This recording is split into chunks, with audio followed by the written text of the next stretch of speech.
नमस्कार साथियों, मैं हूं रवि और फिजिक्स के महत्वपूर्ण प्रश्न लेकर आपके सामने फिर से उपस्थित हूं, जिसमें उन्हीं प्रश्नों को या टॉपिकों को शामिल किया गया है जहां से प्रश्न वर्तमान में परीक्षा में पूछे जा रहे हैं। तो चलिए देखते हैं प्रश्नों को, और चैनल पर नए हो तो सब्सक्राइब कर लीजिए। पहला प्रश्न आपके सामने क्या आ रहा है साथियों? पहला प्रश्न है, ठोस या द्रव का गैसीय अवस्था में परिवर्तन होना क्या कहलाता है? क्या पूछा गया है साथियों? ठोस द्रव का गैसीय अवस्था में परिवर्तन होना क्या कहलाता है? संघनन, रिगेलेशन, वाष्पीकरण या विकिरण? तो इसका सही उत्तर क्या होगा साथियों? इसका सही उत्तर होगा आपका, क्या कहलाता है? क्या कहलाता है? ये वाष्पीकरण कहलाता है। क्या? ठोस द्रव का गैसीय अवस्था में परिवर्तन होना। चलिए क्वेश्चन नंबर 2 की ओर चलते हैं। क्वेश्चन नंबर 2 में क्या है साथियों? क्वेश्चन नंबर 2 में है, इनमें से कौन सा ऊष्मा संचरण का साधन नहीं है? प्रश्न को आखिरी में जरूर पढ़िए। साधन नहीं है, ऑप्शन क्या दिया गया है? चालन, संवहन, संवेदन और अभिवहन। तो इसका सही उत्तर क्या होगा? इसका सही उत्तर होगा आपका संवेदन। क्या होगा? संवेदन। संवेदन ऊष्मा संचरण का साधन नहीं है। कौन कौन से है? चालन है, संवहन है, अभिवहन है और विकिरण, ये ऊष्मा संचरण के साधन है। चलिए अगले प्रश्न पर, क्वेश्चन नंबर 3 की ओर चलते हैं। क्वेश्चन नंबर 3 में क्या है साथियों? किस तापक्रम पर सेंटीग्रेड और फ़ारेनहाइट का पाठ्यांक समान होता है? ऑप्शन क्या है आपके सामने साथियों? आपके सामने ऑप्शन है 96, -40, 36, 57। तो क्या उत्तर होगा इसका? इसका उत्तर होगा -40। क्या उत्तर होगा इसका? -40। -40 पे क्या होता है? ऑप्शन भी उत्तर होगा। -40 पे सेंटीग्रेड और फ़ारेनहाइट का पाठ्यांक समान होता है। क्वेश्चन नंबर 4 पे आ जाइए। ये क्या पूछ रहा है? व्योम मित्र एक है, क्या है? रॉकेट लॉन्चर, भारतीय चंद्र मिशन, अर्धमानवीय रोबोट या इसरो का उपग्रह? तो इसका उत्तर क्या होगा साथियों? इसका सही उत्तर होगा एक अर्धमानवीय रोबोट है। कौन? व्योम मित्र। व्योम मित्र क्या है? एक अर्धमानवीय रोबोट है। क्वेश्चन नंबर 5 आपके सामने आ चुका है। क्वेश्चन नंबर 5 क्या पूछ रहा है कि गामा किरणों की खोज किसने की थी? गामा किरणों की खोज किसने की? बेकुरल, रोंटगन, रिटर या न्यूटन? तो किसने की है गामा किरणों की खोज? गामा किरणों की खोज की है बेकुरल ने। ऑप्शन ए आपका सही उत्तर है। बेकुरल ने खोज की है किसकी? गामा किरणों की। चलिए क्वेश्चन नंबर 6 की ओर। क्वेश्चन नंबर 6 आपके सामने आ चुका है। क्या पूछ रहा है ये? पृथ्वी का प्लायन वेग कितना है? क्या पूछा गया है? पृथ्वी का प्लायन वेग कितना है? 12.4, 11.2, 17.1 या 21.3? तो क्या उत्तर होगा इसका? और ये जरूर पढ़िए, किलोमीटर पर सेकंड में दिया है या मीटर पर सेकंड में दिया है? तो क्या उत्तर होगा इसका? इसका सही उत्तर होगा आपका 11.2। क्या होता है? 11.2 होता है पृथ्वी का प्लायन वेग। किसमें? किलोमीटर प्रति सेकंड में। किसमें होता है? किलोमीटर प्रति सेकंड में। ये जरूर पढ़िएगा आखिरी में, किलोमीटर है कि मीटर है। यहाँ पर गलत हो सकता है उत्तर आपका, इसलिए ध्यान से पढ़िएगा ऑप्शंस को। चलिए अगले प्रश्न पर। अगला प्रश्न क्वेश्चन नंबर 7 पे आ जाइए।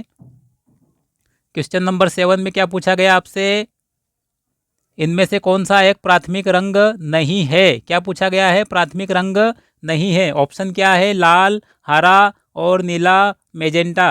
तो क्या होगा आपका सही उत्तर इसमें? इसमें आपका सही उत्तर होगा मेजेंटा प्राथमिक रंग नहीं है, क्योंकि प्राथमिक रंगों को मिलाने से द्वितीयक रंगों का निर्माण हो सकता है, और द्वितीयक रंगों में कौन कौन आते हैं? पीला और magenta.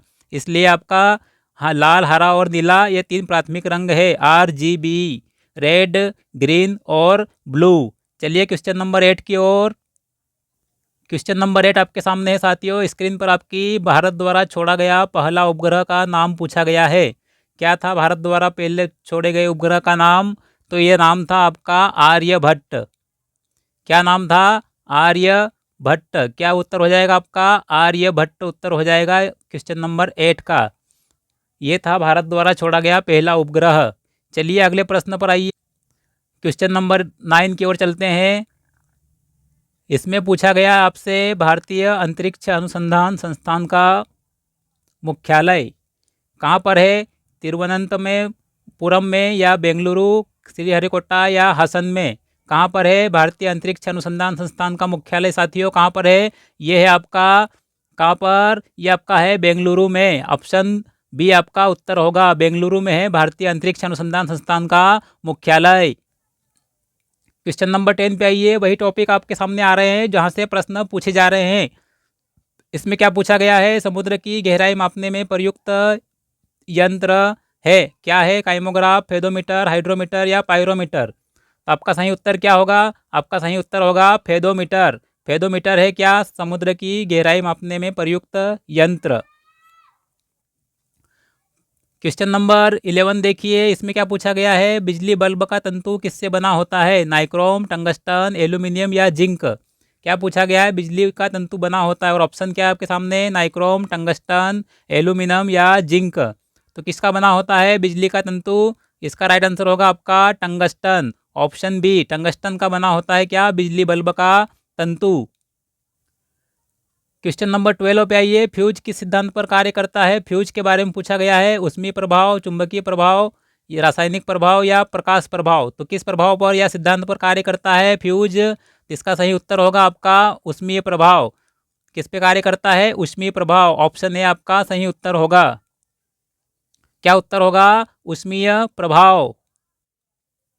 Question number 13। Question number 13 क्या पूछ रहा है साथियों, विद्युत बल्ब में कौन सी गैस भरी होती है, कौन सी गैस भरी होती है, नाइट्रोजन, ऑर्गन, उपरोक्त दोनों। तो क्या उत्तर होगा आपका, आपका उत्तर हो जाएगा उपयुक्त या उपयुक्त दोनों, ऑप्शन सी आपका उत्तर होगा, क्योंकि नाइट्रोजन और आर्गन दोनों ही गैसें भरी जाती है किसमें, विद्युत बल्ब में। क्वेश्चन नंबर 14 पे आ जाइए। पदार्थ के परिणाम का, पदार्थ के परिणाम का एसआई मात्रक है, एसआई मात्रक पूछा गया है, पदार्थ के परिमाण का एसआई मात्रक, कैंडेला, मोल, केल्विन या मीटर। तो क्या उत्तर होगा इसका, क्या होता है पदार्थ का एसआई मात्रक, ये होता है आपका मोल, ऑप्शन बी आपका उत्तर होगा। पदार्थ के परिणाम का मात्रक, एसआई मात्रक मोल। चलिए अगले प्रश्न पर। क्वेश्चन नंबर 15 आपके सामने साथियों। क्वेश्चन नंबर 15 क्या पूछ रहा है, ये पूछ रहा है शक्ति का मात्रक कौन सा है, कौन सा है शक्ति का मात्रक, ऑप्शन पढ़िए, वोल्ट, वाट, न्यूटन या हर्ट्ज। तो क्या उत्तर होगा इसका, इसका सही उत्तर होगा आपका वॉट। क्या होगा, वॉट मात्रक होगा शक्ति का, शक्ति का मात्रक क्या होगा, वॉट, वाट या वॉट, जो भी आप पढ़ें, किसका मात्रक, शक्ति का। चलिए अगले प्रश्न पर। क्वेश्चन नंबर 16 पे आ जाइए साथियों। क्वेश्चन नंबर 16 में क्या है, विद्युत प्रतिरोध का मात्रक पूछा गया है। मात्रक काफ़ी पूछे जा रहे हैं, मात्रक पूछा गया आपको यहाँ प्रश्न में, कौन सा मात्रक होगा विद्युत प्रतिरोध का, एम्पियर, ओम, आवेश या वोल्ट। क्या मात्रक होगा विद्युत प्रतिरोध का, इसका मात्रक होगा आपका ओम। क्या होगा, ओम, ऑप्शन बी आपका उत्तर होगा, विद्युत प्रतिरोध का मात्रक ओम है। चलिए अगले प्रश्न पर। Question number 17। क्वेश्चन नंबर 17 में क्या है, पारसेक किसका मात्रक या इकाई है, किसका मात्रक है पारसेक, पारसेक मात्रक है आपका दूरी का, ऑप्शन बी आपका उत्तर होगा। किसका मात्रक है, दूरी का, दूरी का मात्रक है पारसेक, पारसेक किसका मात्रक है, दूरी का। चलिए क्वेश्चन नंबर 18 की ओर बढ़ते हैं। क्वेश्चन नंबर 18 क्या पूछ रहा है, एक नैनोमीटर समतुल्य होता है। क्या पूछा गया है, एक नैनोमीटर समतुल्य होता है साथियों, किसके समतुल्य होता है, 10 की घात ऋण 3, 10 की घात ऋण 9, 10 की घात ऋण 6 या 10 की घात ऋण 15। तो इसका सही उत्तर क्या होगा, एक नैनोमीटर होता है 10 की घात ऋण 9। कितना होता है, 10 की घात ऋण 9, ऑप्शन बी आपका उत्तर है। चलिए अगले प्रश्न पर।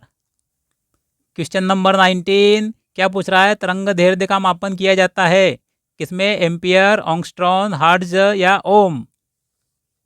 आपको ऑंगस्ट्रॉन देखकर एक बात याद आनी चाहिए कि ये प्रश्न पूछा गया है कि ऑंगस्ट्रॉन किसका मात्रक है। तो किसका मात्रक है ऑंगस्ट्रॉन, तरंग दैर्ध्य का। तो यहाँ पर भी आपके सामने प्रश्न है कि तरंग दैर्ध्य का मापन किया जाता है किसमें किया जाता है, आपका उत्तर क्या हो जाएगा, एंगस्ट्रॉन में। किसमें, ऑप्शन बी, एंगस्ट्रॉन में किया जाता है किसका मापन, तरंग दैर्ध्य का। चलिए प्रश्न नंबर 20 की ओर।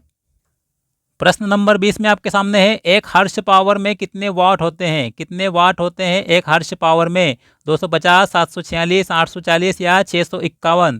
कितने वाट होता है एक हर्ष पावर में, तो एक हर्ष पावर में होता है 746 वाट।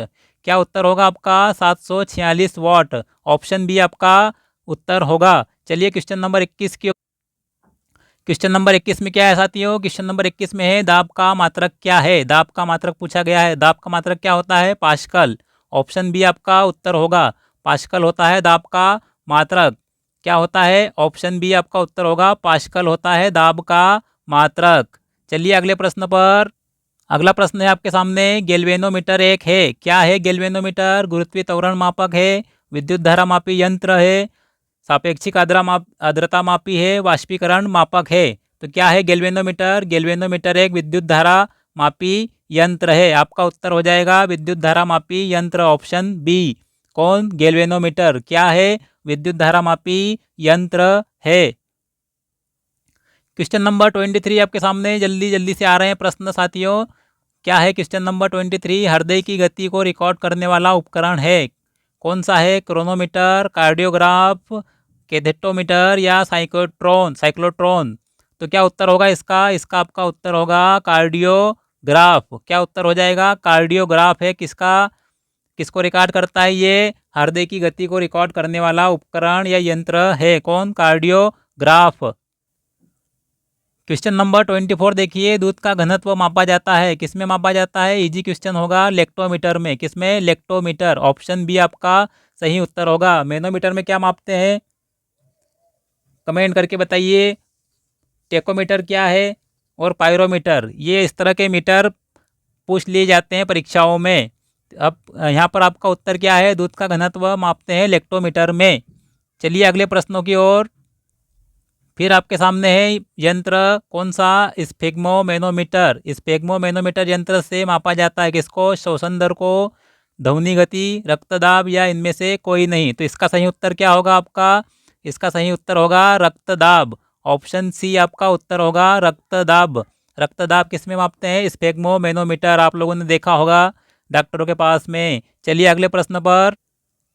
क्वेश्चन नंबर 26, प्रिंटिंग प्रेस का आविष्कार किया था। किसने किया था? Graham Bell, Copernicus, John Gutenberg, Waterman. तो किसने किया था प्रिंटिंग प्रेस का आविष्कार साथियों? प्रिंटिंग प्रेस का आविष्कार किया था जॉन गुटेनबर्ग। क्या उत्तर होगा इसका? John Gutenberg, option C. John Gutenberg ने किया था प्रिंटिंग प्रेस का आविष्कार। चलिए क्वेश्चन नंबर 27 में क्या है? भूकंप की तीव्रता मापी जाती है। किसमें मापी जाती है? ऑप्शन डी उत्तर होगा आपका। सीधा बताता हूँ उत्तर, सिस्मोग्राफ। सिस्मोग्राफ में मापी जाती है क्या? क्या मापी जाती है? भूकंप की तीव्रता। क्या उत्तर है? सिस्मोग्राफ। सिस्मोग्राफ में मापी जाती है भूकंप की तीव्रता। तीव्रता मापी यंत्र है भूकंप का सिस्मोग्राफ। क्वेश्चन नंबर 28 देखिए। क्वेश्चन नंबर 28 में क्या है? किस ताप पैमाने पर ऋणात्मक मान नहीं होता है? काफ़ी इम्पोर्टेंट क्वेश्चन है। किस ताप पैमाने का ऋणात्मक मान नहीं होता है? तो क्या होगा? ऑप्शन पढ़िए। Rumour, Celsius, Fahrenheit, kelvin. किस पर ऋणात्मक मान नहीं होता है? तो आपका राइट आंसर क्या होगा? आपका राइट आंसर होगा केल्विन, ऑप्शन डी आपका उत्तर होगा। केल्विन पर ऋणात्मक मान नहीं होता है। चलिए क्वेश्चन नंबर 29, सेकंड लास्ट की ओर। क्या पूछ रहा है? क्वेश्चन नंबर 29 ये पूछ रहा है, उच्च ताप मापने का उपकरण है। कौन है? Anemometer, pyrometer, heliometer, altimeter. तो कौन है उच्च ताप मापने का यंत्र? उच्च ताप मापने का यंत्र है पायरोमीटर, जो आपके पिछले ऑप्शन में रखा था हमने। क्या है उत्तर इसका? पायरोमीटर, उच्च ताप मापने का उपकरण। मैनोमीटर का बताइए, क्या वो एक गैस मापी है? गैस का दाब मापा जाता है क्या उससे? कमेंट करके बताइएगा। चलिए अगले प्रश्न पर, आज के लास्ट क्वेश्चन पर। लास्ट क्वेश्चन काफ़ी इजी क्वेश्चन और बहुत ही महत्वपूर्ण भी है। वेरी वेरी आईएमपी प्रश्न है ये, काफ़ी बार पूछा गया परीक्षाओं में है। क्या पूछा गया? इनमें से हास्य गैस कौन सी है? क्या पूछा गया है? हास्य गैस कौन सी है? ऑप्शन क्या है? Nitrous oxide, nitrogen oxide, nitrous oxide, sulphur dioxide या नाइट्रिक ऑक्साइड। तो इसका उत्तर क्या होगा? इसका उत्तर होगा आपका नाइट्रस ऑक्साइड, ऑप्शन बी आपका उत्तर होगा। नाइट्रस ऑक्साइड है कौन सी? हास्य गैस है नाइट्रस ऑक्साइड। चलिए आज के 30 प्रश्न यहीं समाप्त होते हैं। मिलते हैं अगले वीडियो में। जय हिंद साथियों।